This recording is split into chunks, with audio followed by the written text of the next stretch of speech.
Kita buka firman Tuhan dulu dari Roma 8 ayat 33 dan Roma 8 ayat 34. Ayo kita baca bersama-sama. Siapakah yang akan menggugat orang pilihan Allah? Allah yang membenarkan mereka. Siapakah yang akan menghukum mereka? Kristus Yesus yang telah mati, bahkan lebih lagi yang telah bangkit. Ia juga duduk di sebelah kanan Allah, yang malah menjadi pembela bagi kita. Bapak Ibu, sebenarnya istilah tuduhan dan fitnah itu ada miripnya, ada bedanya, ya. Tuduhan itu adalah klaim bahwa seseorang salah. Bisa itu benar, bisa itu salah.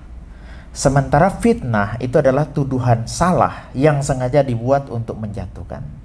Jadi kalau bisa dibilang hubungan fitnah dengan tuduhan itu, fitnah adalah bentuk negatif dari tuduhan. Semua fitnah adalah tuduhan, tapi tidak semua tuduhan adalah fitnah. Jadi hari ini yang saya maksudkan dengan memberi judul apa tadi yang di awal, coba Kak Kelvin, hidup bebas dari tuduhan, itu maksudnya kita bebas dari tuduhan-tuduhan yang sifatnya negatif, ya, yang merupakan fitnah. Nah, untuk masuk pada bagian ini secara langsung, yang kita akan bahas pada kesempatan kali ini, kita akan membahas 3 sumber tuduhan. 3 sumber tuduhan. Yang pertama itu adalah tuduhan dari iblis. Kita buka Wahyu 12 ayat 10. Dan aku mendengar suara yang nyaring dari sorga. Sekarang telah tiba keselamatan dan kuasa dan pemerintahan Allah kita dan kekuasaan Dia yang diurapinya, karena telah dilemparkannya ke bawah pendakwa saudara-saudara kita yang mendakwa mereka siang dan malam di hadapan Allah kita. Jadi kata pendakwa itu sama dengan penuduh, ya. Jadi kalau Bapak Ibu nanti lihat bahkan secara etimologis, ya, next Kak Kelvin. Kata iblis itu dalam bahasa Yunaninya, kalau bahasa Ibraninya itu Satan, dalam bahasa Ibraninya diabolos. Nanti saya cuma tidak sempat di sini buktikan bahwa kata pemfitnah itu yang dilakukan oleh manusia menggunakan kata diabolos, ya. Jadi kata yang dipakai dalam Perjanjian Baru untuk iblis itu adalah diabolos. Ini artinya secara harafiah adalah pemfitnah, penuduh, pendakwa yang dari akar katanya dia dan balo. Melalui, dia itu melalui, dan balo itu melempar tuduhan atau melempar fitnah kepada orang lain. Itu arti kata diabolos, ya. Jadi tidak heran dari namanya saja memang dia itu pemfitnah. Dari namanya dia memang tukang tuduh, dari namanya dia memang tukang mendakwa, seperti seorang JPU begitu, ya, jaksa, ya, jaksa penuntut umum. Sementara Yesus digambarkan sebagai parakletos, pembela. Jadi Roh Kudus itu juga parakletos, Kristus juga pembela. Kristus membela kita di surga dengan karya salibnya, sedangkan parakletos di mana Roh Kudus membela kita di dalam diri kita. Nanti kita bahas next time, ya. Nah, cuma yang perlu kita ketahui bahwa cara atau pola iblis mendakwa kita, pola iblis menuduh kita, itu ada 3 cara. Pertama, di hadapan Allah dia menuduh kita. Iblis waktu ini di Ayub, ya. Iblis menuduh Ayub hanya setia kepada Allah karena diberkati secara materi. Itu tuduhan iblis kepada Ayub di hadapan Allah. Tuduhan bahwa iman Ayub bersyarat dan tidak tulus. Jadi di hadapan Allah dia nuduh kita manusia. Ini juga terjadi dalam Zakaria 3 ayat 1 sampai 2. Ada seorang imam bernama Imam Besar Yosua, ya. Imam besar ini nanti bisa Bapak Ibu lihat siapa dia. Dalam kitab Hagai ada, dalam kitab Esra ada, ya. Dia ini imam besar pasca pembuangan. Nah, dalam penglihatan Zakaria dia dituduh oleh iblis. Kemudian karena bajunya kotor waktu itu, dia dituduh oleh iblis. Karena memang begitulah iblis punya kerja. Dia suka menuduh manusia di hadapan Allah. Ini yang pola yang pertama. Yang kedua, di hadapan manusia, iblis itu menuduh Allah. Ini polanya. Waktu di Taman Eden, ya, iblis dalam bentuk ular menuduh Allah menyembunyikan pengetahuan dari manusia dengan melarang mereka makan buah dari pohon pengetahuan baik dan jahat. Tuduhan implisit bahwa Allah tidak jujur atau tidak menginginkan yang terbaik bagi manusia. Itu nanti bisa dilihat dalam Kejadian 3 ayat 1-5. Tapi yang pola yang ketiga ada lagi. Iblis menuduh kita dalam pikiran kita. Kemarin kita sudah belajar, orang Kristen yang sudah lahir baru tidak mungkin dirasuki iblis. Tetapi bisa digoda, bisa dipengaruhi oleh iblis. Ini dua hal yang berbeda. Dirasuki tidak bisa. Karena dalam diri kita ada Roh Kudus. Tetapi untuk digoda, dipengaruhi itu bisa. Makanya kita disuruh menggunakan perlengkapan senjata Allah. 2 Korintus 11 ayat 3. Pikiran kamu disesatkan dari kesetiaanmu yang sejati kepada Kristus. Jadi iblis memang bisa bermain di apa? Mengganggu pikiran kita. Menggoda kita lewat pikiran kita. Jadi pikiran itu seperti medan pertempuran antara kita dan godaan dari iblis. Efesus 6 ayat 16. Iblis melepaskan panah api. Panah api ini adalah gambaran serangan berupa godaan, tipu daya, ketakutan, dan rasa bersalah. Ya, next. Nah ini.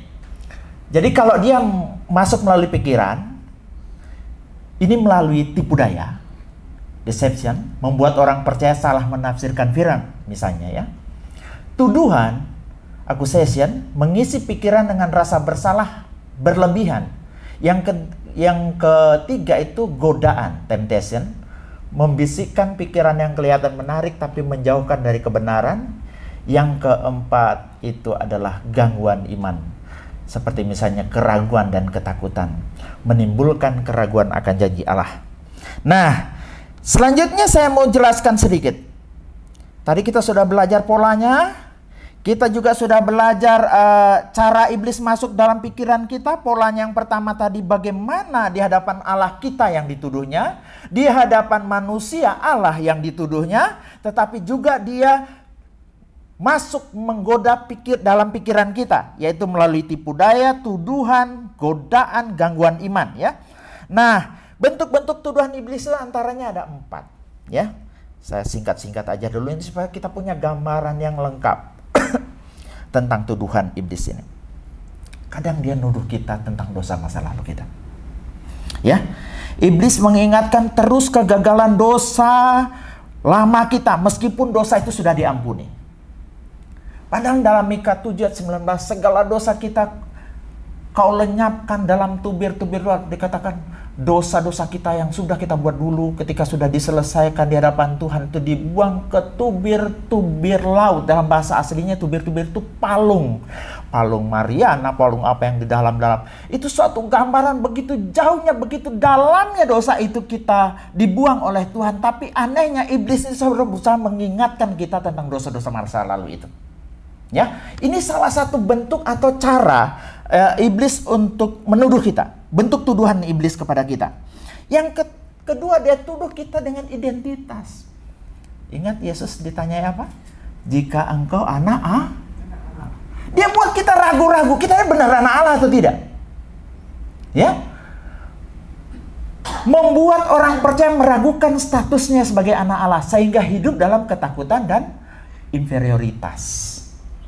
Jika engkau anak Allah, kan sering kalau kita dalam suatu saat tertentu kita seperti ragu, kita ini anak Allah atau bukan.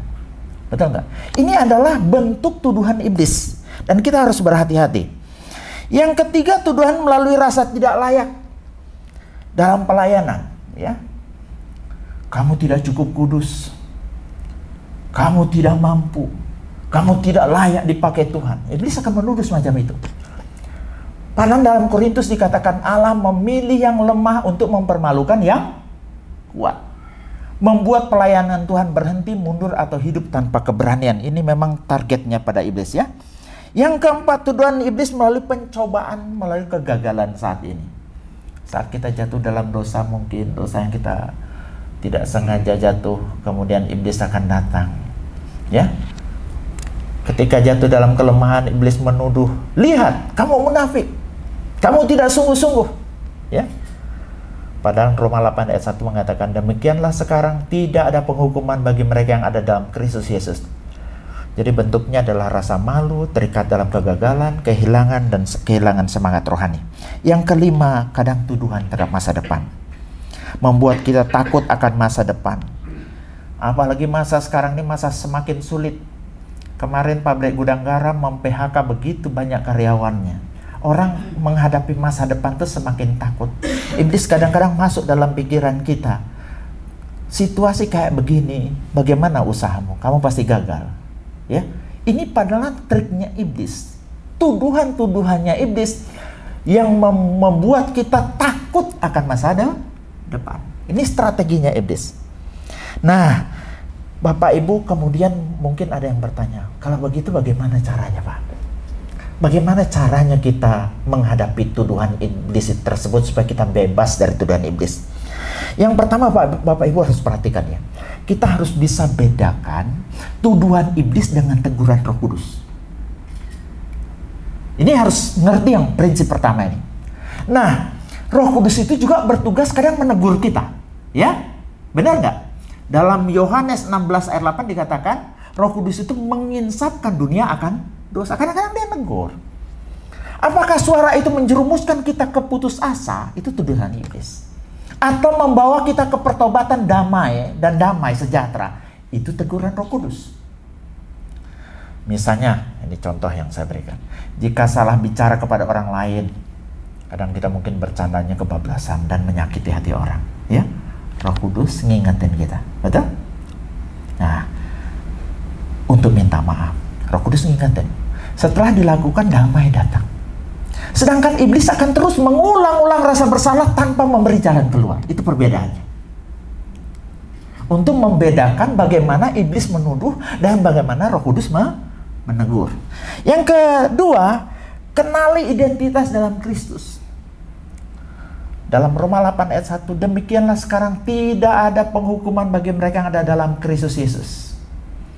Setiap kali iblis menuduh, ingatkan diri. Aku sudah dibenarkan karena Kristus, bukan karena usahaku. Jadi kita tidak perlu melawan argumen daripada iblis, tapi bilang begini, memang mungkin dosa saya seperti itu. Tetapi saya sudah dibenarkan oleh Kristus. Jadi saat gagal dalam pelayanan atau jatuh dalam kelemahan, jangan biarkan rasa bersalah menenggelamkan. Segera arahkan pikiran, aku anak Allah yang diampuni. Yang ketiga, gunakan darah Kristus sebagai dasar pembelaan. Wahyu 12 ayat 11, mereka mengalahkan dia oleh darah anak domba. Jangan melawan tuduhan iblis dengan pembenaran diri, tetapi dengan salib Kristus. Ini yang penting ya. Jangan melawan tuduhan iblis dengan pembenaran diri, tapi lawan dengan salib Kristus. Contohnya begini, ketika teringat dosa lama, ucapkan doa. Dosa ini sudah ditutupi oleh darah Yesus. Aku tidak terikat lagi olehnya. Mungkin kita berapa tahun yang lalu pernah punya dosa yang sangat serius. Ketika iblis datang bilang sama dia, iblis, memang saya pernah buat dosa model semacam itu. Tapi dosa-dosa tersebut sudah dibuang oleh Kristus di tubir-tubir laut. Sejauh timur dari barat, demikianlah jauhnya Tuhan membuang dosa-dosa saya. Menjauhkan kesalahan-kesalahan saya. Jawab semacam itu. Jadi jangan jawab dengan pembelaan di diri. Ya. Jadi kesimpulannya bagaimana Bapak Ibu?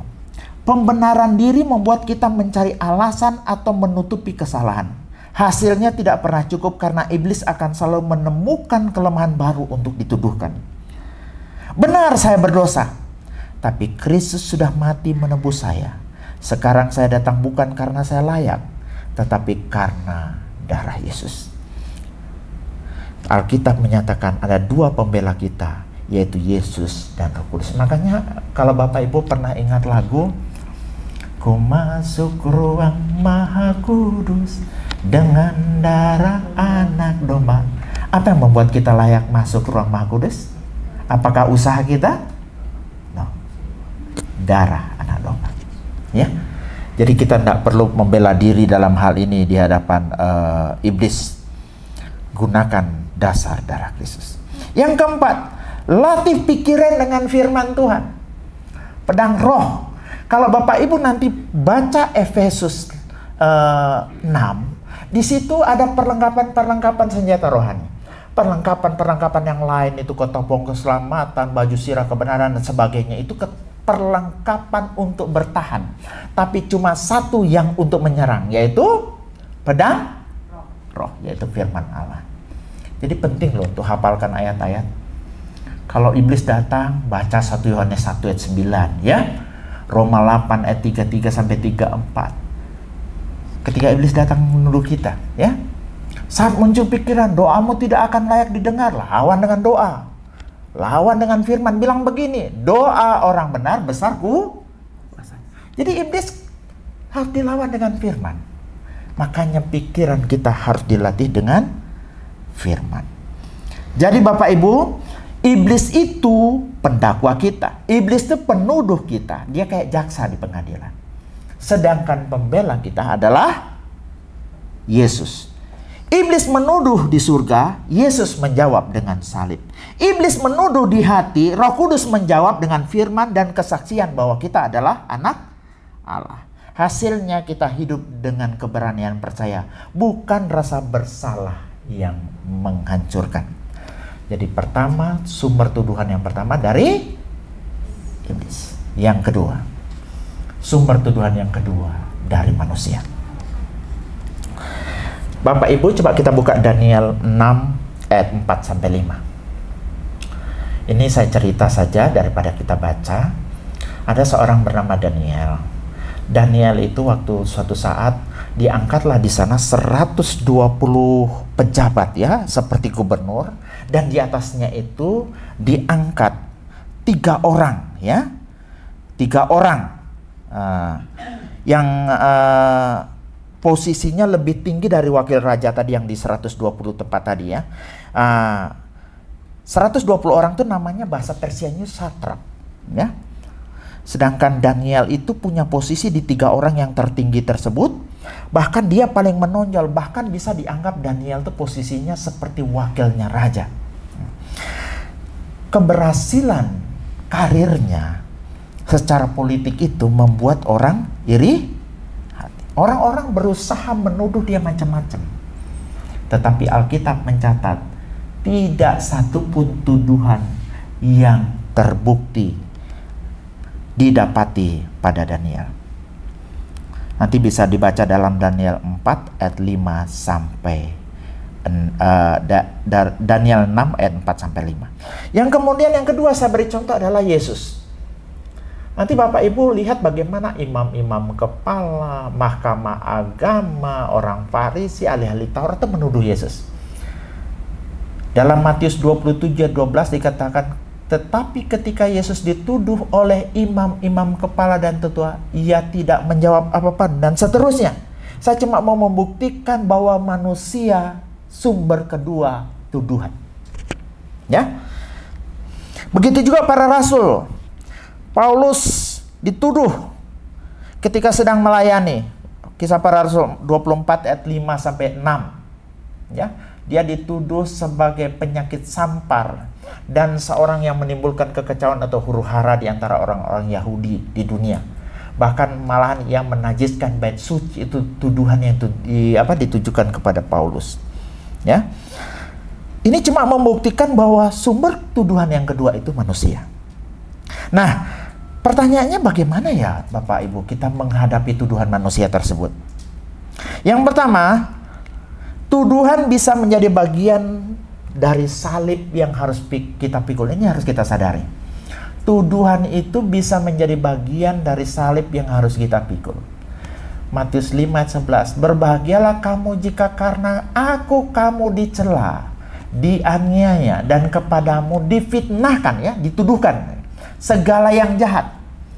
Jadi tuduhan tidak selalu berarti kita salah, kadang itu tanda kita berada dalam kebenaran. Yang kedua, hidup benar adalah perlindungan terbaik. 1 Petrus 2:12 bilang begini, milikilah cara hidup yang baik di tengah-tengah bangsa-bangsa bukan Yahudi, supaya apabila mereka memfitnah kamu sebagai orang durjana, mereka dapat memuliakan Allah. Mereka dapat melihatnya dari perbuatan-perbuatanmu yang baik dan memuliakan Allah pada hari Ia melawat mereka. 1 Petrus 3:16. Dan dengan hati nurani yang murni, supaya mereka memfitnah kamu karena hidupmu yang saleh dalam Kristus, menjadi malu karena fitnahan mereka itu. Nah, pertanyaannya, mengapa harus hidup yang baik? Hidup benar. Ini harus kita ingat Bapak Ibu. Klarifikasi itu terbatas. Ya, klarifikasi itu terbatas loh. Kata-kata bisa diputar balikkan, bukti bisa dimanipulasi, dan manusia bisa tetap tidak percaya. Tuduhan sering berakar pada kebencian dan iri hati, bukan fakta. Jadi kalau Bapak Ibu mengklarifikasi kepada orang yang iri dan benci kepada kita, sampai berbusa mulut kita mengklarifikasi, mereka tetap tidak percaya. Karena dasarnya memang iri hati dan benci. Maka satu-satunya jalannya hidup benar. Hidup benar itu berbicara lebih keras daripada kata-kata. Ketika Daniel dituduh macam-macam, integritas Daniel, hidup benar Daniel, cara hidup Daniel berbicara jauh lebih keras, berbicara jauh lebih kuat daripada klarifikasi. Ya. Integritas adalah pembelaan yang hidup yang tidak bisa dipatahkan. Konsistensi akan membuktikan tuduhan itu salah seiring dengan waktu. Ya. Nah, saya mau sajikan sedikit tentang prinsip kehidupan. Kata-kata bisa diragukan, dibantah, atau disalahpahami. Tetapi konsistensi hidup sulit dibantah karena menjadi bukti nyata. Integritas adalah suara dalam diam yang meyakinkan orang lain tanpa perlu banyak penjelasan. Integritas yang konsisten adalah saksi hidup yang membungkam tuduhan, membatalkan fitnah, membangun kepercayaan lebih kuat daripada ribuan kata pembelaan diri. Ketika orang melihat kebenaran dalam tindakan, fitnah kehilangan kekuatan. Saya ulangi. Ketika orang melihat kebenaran dalam tindakan, fitnah, tuduhan kehilangan kekuatan. Jadi nggak perlu klarifikasi terlalu banyak. Kalau dasarnya orang memang iri dan benci kepada kita, sebanyak apa kata-kata yang kita keluarkan untuk membela diri, tidak akan mereka dengar. Hidup yang benar adalah saksi hidup. Hidup yang benar adalah suara dalam diam yang meyakinkan orang lain tanpa perlu banyak penjelasan. Amin. Saksi dalam diam. Dalam pekerjaan, orang yang konsisten jujur tidak perlu sering membela diri saat ada fitnah. Rekam jejaknya sudah menjadi pembela. Saya ulang. Orang yang konsisten jujur tidak perlu sering membela diri saat ada fitnah. Rekam jejaknya sudah menjadi pembela.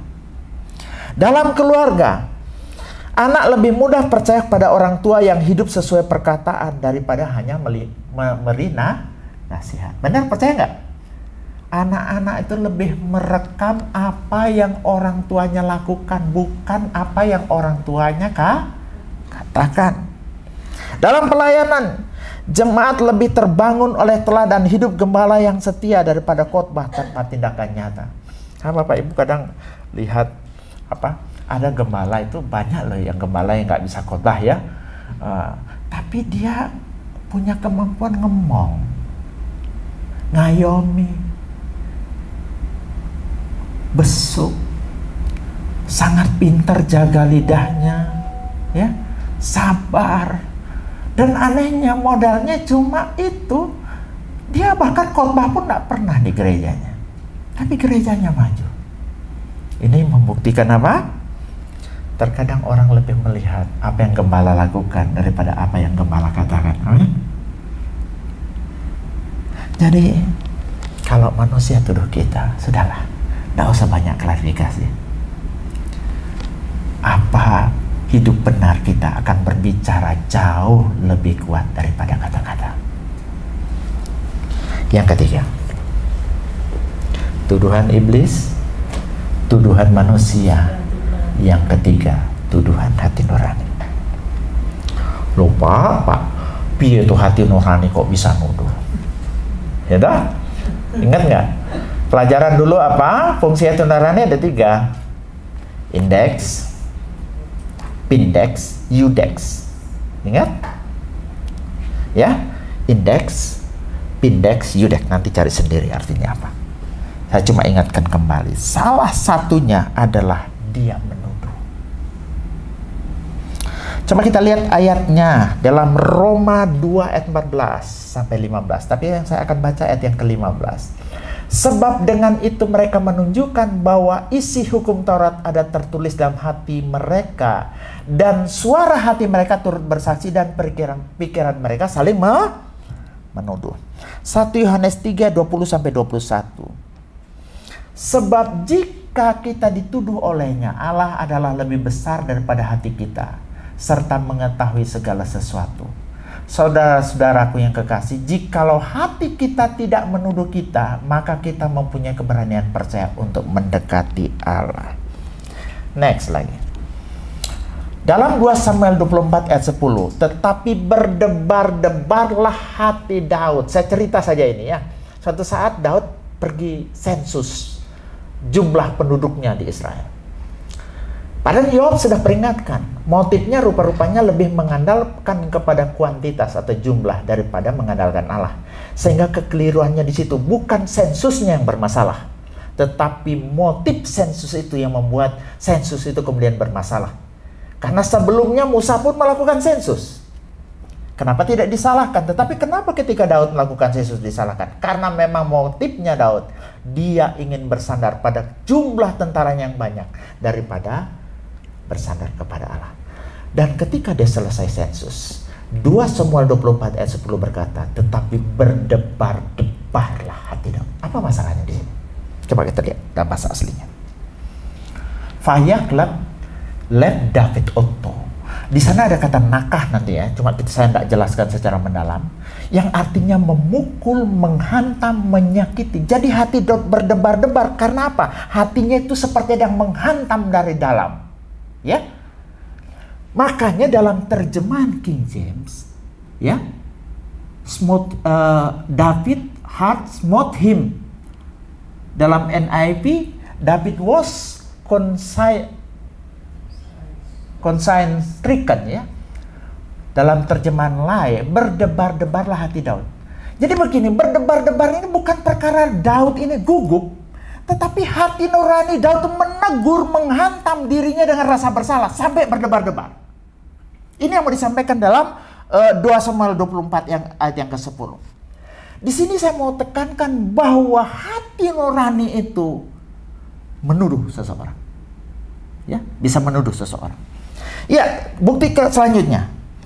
Yohanes 8 ayat 9. Satu saat tokoh-tokoh agama, orang-orang hebat, tua-tua mendapati seorang perempuan berzina. Mereka pergi kepada Yesus, bilang sama Yesus, Tuhan, Yesus, mau diapakan, Rabi, mau diapakan orang yang kedapatan perempuan yang berzina begini? Apakah kita harus melempari dia dengan batu atau bagaimana? Yesus cuma bilang, barang siapa yang tidak berdosa, biarlah dia melempar terlebih dahulu dengan batu. Nah, tetapi kalau Bapak Ibu lihat dalam Textus Receptus yang menjadi dasar penterjemahan daripada King James, ya. Kalau Bapak Ibu tentunya Pak Yosef, Ibu pasti tahu ya, kritik teks ya. Pasti apalagi sudah doktor begitu ya. Jadi pasti tahu. Jadi artinya dalam kritik teks itu kita dicari naskah yang kita gunakan untuk Alkitab kita itu NA. Ya, dalam kritik teks itu sumbernya lebih tuas berdasarkan Codex Sinaiticus dan Codex Vaticanus. Sementara yang digunakan oleh King James itu Textus Receptus, itu ayatnya berbeda loh. dalam teks Yohanes 8 ayat 9. Ya.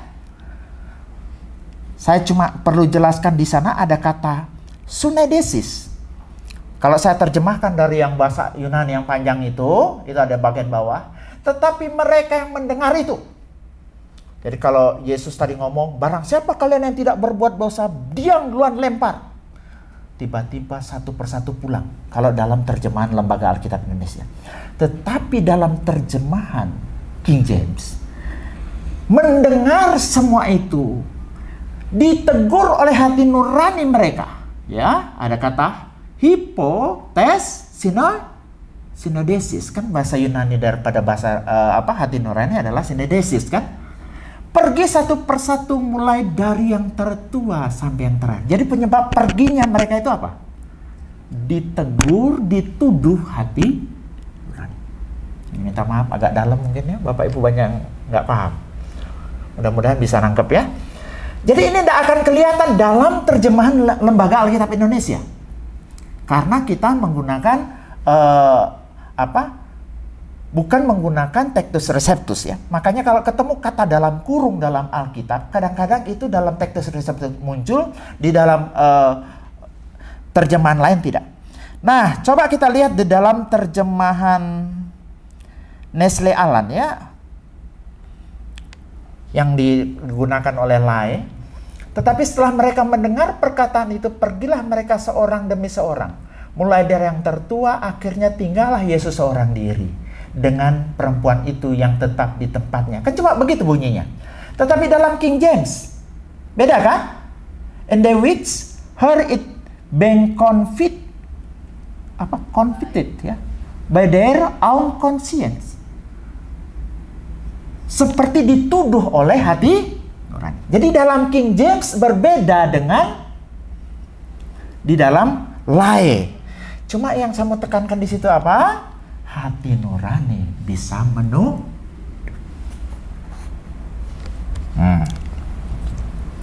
Nah, cuma yang perlu saya jelaskan sedikit Bapak Ibu, sedikit lagi.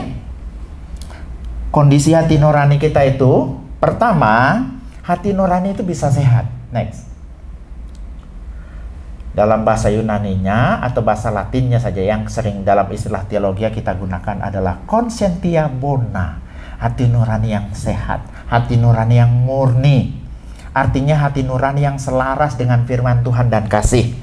Yang kedua ada juga hati nurani yang mati rasa, ya. Circonscience. Dalam bahasa Latinnya conscientia cauteriata. Ya. Ini diambil dari 1 Timotius 4 ayat 2 dalam Vulgata ya. Vulgata itu adalah terjemahan Alkitab ke dalam bahasa Latin. Coba dilihat di sana. Belum. Next. Hati nurani yang dibakar dengan besi panas. Jadi ini hati nurani yang mati rasa ini adalah hati nurani yang sudah dibakar dalam besi panas. Itu dalam 1 Timotius 4 ayat 2. Tapi dalam lain diterjemahkan hati nurani yang telah memakai cap mereka. Padahal maksudnya begini, hati nurani itu seperti dicap dengan besi panas sampai tidak bisa merasakan apa-apa. Ya, kayak kapalan. Hati nurani itu bisa kayak kapalan sehingga mati rasa, tidak bisa memberikan respon apa-apa. Ya. Coba kita lihat dalam TB. Hati nuraninya memakai cap mereka. Coba lihat dalam terjemahan ayatnya. Dicap dengan besi panas. Nah, dalam firman Allah yang hidup, dia langsung. Tidak menggunakan pendekatan hurufiah atau letterlek. Pengajar-pengajar ini akan berdusta dengan wajah jujur dan begitu seringnya hal itu mereka lakukan sehingga hati nurani mereka tidak lagi menuduh mereka. Kapalan hati nuraninya. Sudah tidak punya kepekaan sama sekali. Ini namanya hati nurani mati rasa. Hati nurani yang sehat, hati nurani mati rasa. Yang ketiga, hati nurani yang terlalu sensitif. Ya, oversensitive conscience. Ini dalam bahasa Yunani, dalam bahasa apa? Istilah teologianya scrupulous conscience atau dalam bahasa Latinnya conscientia scrupulosa, ya itu dalam bahasa Latinnya. Ini akar katanya dari scrofulus, kerikil kecil. Gambaran kerikil kecil ini, kerikil dalam sandal, setiap langkah terasa sakit meskipun kerikilnya sepele. Artinya, hati nurani yang terus-menerus merasa bersalah bahkan untuk hal-hal yang bukan dosa. Ini hati nurani yang terlalu sensitif. Ceritanya begini. Di Korintus itu orang kan ada banyak kuil. Nah, kadang setelah dipersembahkan kepada berhala itu daging-daging, dijual di pasar. Dibelilah sama jemaat Korintus karena lebih murah. Gitu. Paulus menasihati ini. Sebenarnya berhala itu tidak ada, Paulus jelaskan. Jadi kalau nggak ada yang beritahu itu berhala, ya makan saja, tidak ada masalah. Tetapi kalau ada yang memberitahumu itu, tapi kalau kamu duduk di situ di kuil itu ikut makan di situ, berarti kamu bersekutu dengan roh-roh jahat. Itu yang Paulus mau sampaikan. Tapi kalau cuma masalah daging di pasar, kalau tidak yang ingatkan kamu masalah itu makan. Nah, banyaklah jemaat Korintus yang terlalu sensitif. Bahkan yang bukan dosa dianggap. Ini maksudnya ayat ini. Ya. Dalam bahasa Inggris juga disebut weak conscience ya, yang artinya conscientia inferma. Ada juga istilah itu dalam Alkitab, yaitu dalam 1 Korintus 8 ayat 7 sampai 12, menunjuk pada hati nurani yang mudah tersandung atau merasa najis terhadap hal-hal yang netral. Pernah nggak Bapak Ibu dengar orang yang dari kecil dilatih untuk tidak nonton film? Kalau nonton film itu dianggap dosa. Nah, itu hati nuraninya. Sehingga ketika dia nonton drakor Korea yang netral-netral saja, dianggap dosa. Tetapi pada saat yang sama, yang mati rasa, nonton film BF pun dianggap tidak masalah. Betul? Jadi hati nurani itu bisa mati rasa, bisa juga terlalu sensitif.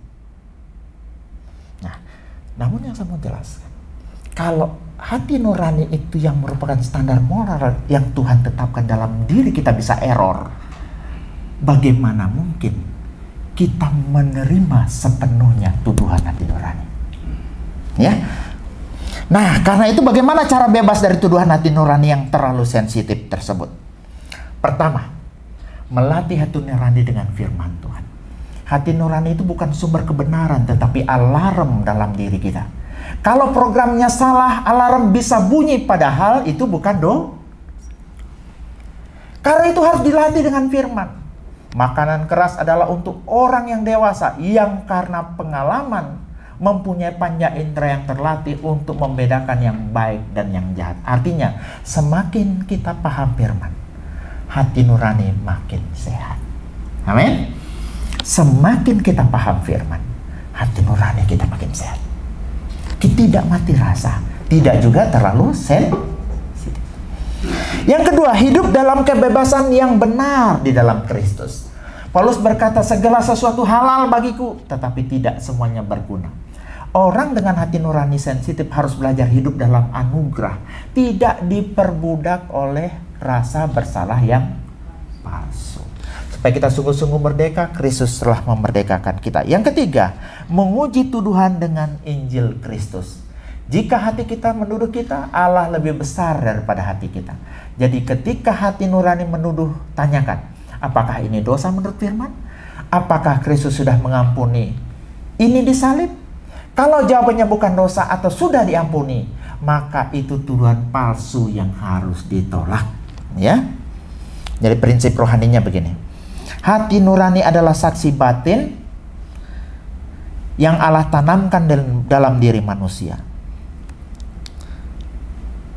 Tuduhan hati nurani bisa menjadi peringatan kasih Allah agar manusia kembali ke jalan yang benar. Yang kedua, hati nurani bisa sehat, lemah, atau mati rasa. Sudah kita bahas tadi. Yang ketiga, darah Kristus adalah satu-satunya jalan untuk membersihkan hati nurani. Jadi dengan kata lain, hati nurani orang yang di luar Kristus pasti error. Karena yang bisa memulihkan hati nurani hanya darah Kristus. Darah Kristus menyucikan hati nurani dari perbuatan yang sia-sia. Hati nurani yang jahat dibasuh sehingga kita dapat datang dengan berani kepada Allah. Prinsipnya, tuduhan hati nurani tidak diatasi dengan pembenaran diri, melainkan dengan salib Kristus. Yang keempat, hati nurani harus dilatih dan dipelihara. Kisah 24 ayat 16 bilang begini, Paulus berusaha hidup dengan hati nurani yang murni di hadapan Allah dan manusia.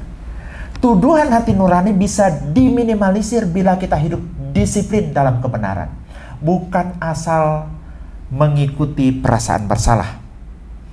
Yang kelima, tidak semua tuduhan hati nurani harus dipercaya. Ini harus prinsip yang harus kita pegang. Jika hati kita menuduh kita, Allah lebih besar daripada hati kita dan mengetahui segala sesuatu. Prinsipnya, Allah lebih berdaulat daripada hati nurani kita. Jadi sekalipun hati nurani menuduh kita, harus menimbangnya dalam terang firman Tuhan. Kesimpulannya, hati nurani bukan suara final, tapi alat yang perlu dipandu oleh firman dan darah Kristus.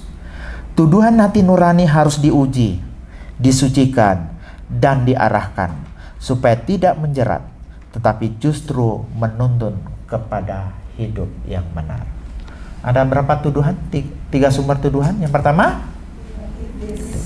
yang kedua, tuduhan ketiga, hati nurani. Tapi semuanya sudah jelas ya. 3. Sebenarnya kalau bagus itu mau dibikin khotbah itu ya poin 1. Tapi karena temanya 3 sumber tuduhan ya sudah. Dan mudah-mudahan khotbah yang singkat hari ini bisa menjadi berkat bagi kita, bahwa kita itu bersama darah Yesus, kita dibebaskan dari tuduhan iblis, tuduhan manusia, dengan kita hidup benar, karena itu jauh berbicara lebih kuat daripada klarifikasi. Yang ketiga, dari tuduhan hati nurani. Tuhan Yesus memberkati.